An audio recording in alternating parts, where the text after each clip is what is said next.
Louis Hébert. Merci, Monsieur le Président.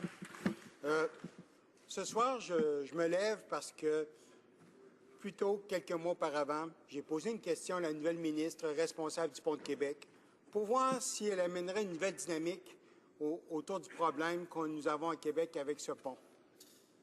Ce fut une cruelle déception. Le Pont de Québec, Monsieur le Président, c'est un symbole, une image de carte postale. Nous en avons deux à Québec. Le Pont de Québec et le Château de Frontenac. Et là s'arrêtent les similitudes, puis je vous explique pourquoi. Le Pont de Québec, c'est d'abord avant tout une œuvre d'ingénierie. Un pont cantilever, en fait, le plus long au monde. C'est également une structure qui a été désignée lieu historique national du Canada le 24 novembre 1995. Il fut également désigné quelques années plus tôt, en 1987, monument historique international par les sociétés canadiennes et américaines d'ingénierie. Ce n'est pas rien, ça, Monsieur le Président. En fait, tous les jours, sur ce pont, 35 000 automobiles circulent. Il y a une voie piétonne et il y a également une voie ferroviaire. La majorité des utilisateurs de ce pont, qui est un lien local entre la Rive-Sud et la Rive-Nord de Québec, sont des gens de la Rive-Sud. Moi, je suis un député de la Rive-Nord.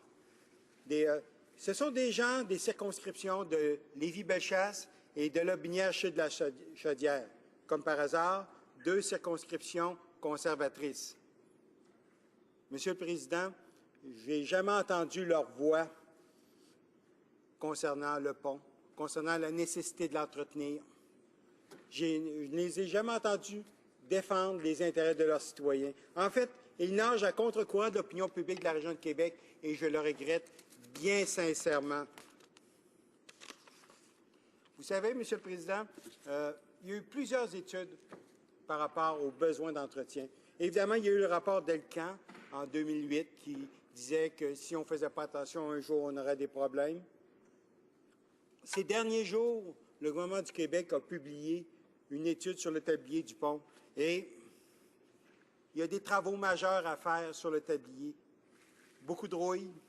Vous allez voir, je vais vous en parler tantôt.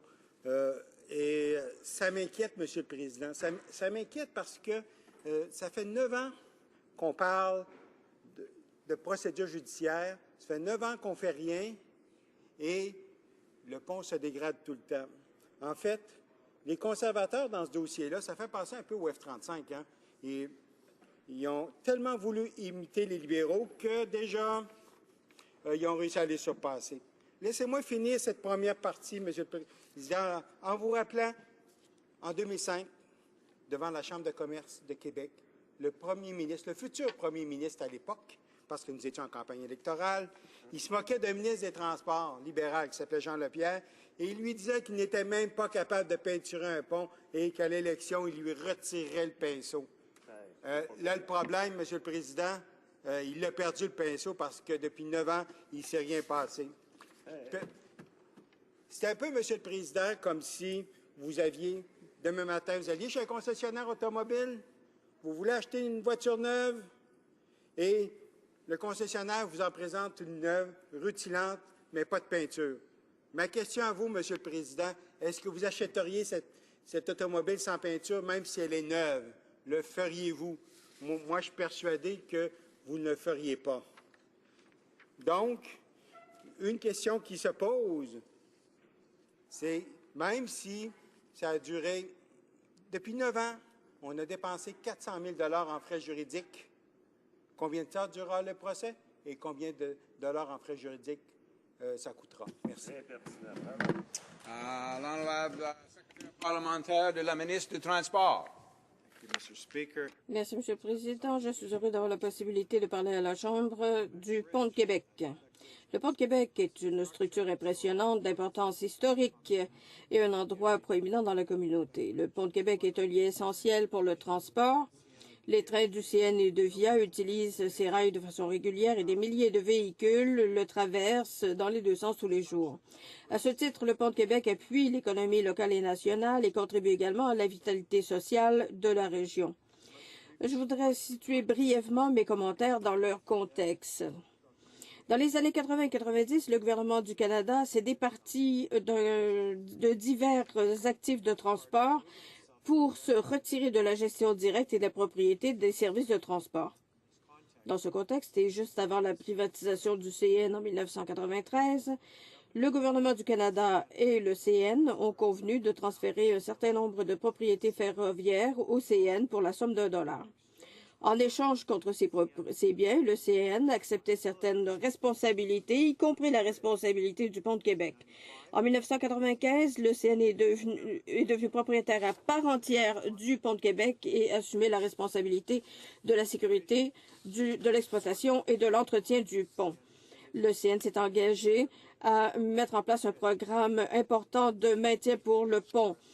Pour appuyer le CN dans ses obligations de restauration, les gouvernements du Canada et de Québec ont accepté de verser 60 millions de dollars sur 10 ans pour le programme de restauration et le gouvernement du Canada a payé 6 millions de dollars. Quand cette entente tripartite de 97 est arrivée à échéance en 2006, le CN avait utilisé le fonds mais n'avait pas terminé les travaux d'entretien et à peu près 60% de la surface du pont n'avait pas été repeinte.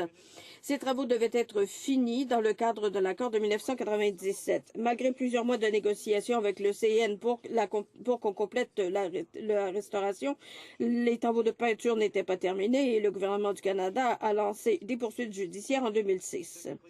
Plus particulièrement, une motion a été déposée par le procureur général du Canada pour demander que la Cour supérieure du Québec déclare que le CN n'avait pas respecté ses obligations contractuelles, y compris terminer la restauration du pont. Je crois que le procès aura lieu en mai cette année.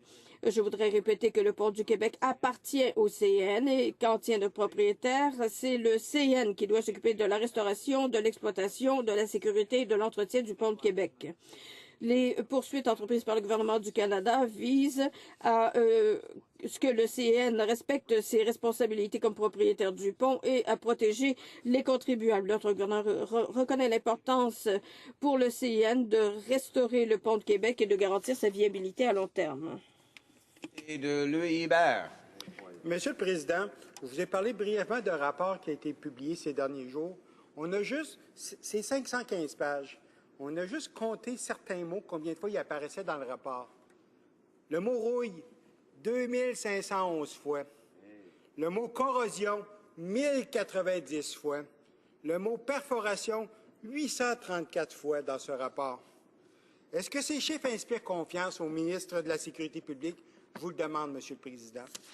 Pour conclure, j'aimerais vous présenter un extrait d'une lettre ouverte de Maître Luc Paradis, ancien président de la Chambre de commerce de Québec, qui a été publiée dans Le Soleil du 24 février dernier. Et voici ce qu'il disait. La solution? Que fait-on normalement lorsqu'un ouvrage patrimonial risque la ruine ou qu'un bien en péril risque de causer des dommages? Le responsable est en demeure de s'exécuter et, à défaut, le demandeur effectue les travaux et en réclame les coûts au propriétaire de l'ouvrage. En cas de dommage irréparable ou s'il y a urgence, l'injonction est le recours approprié.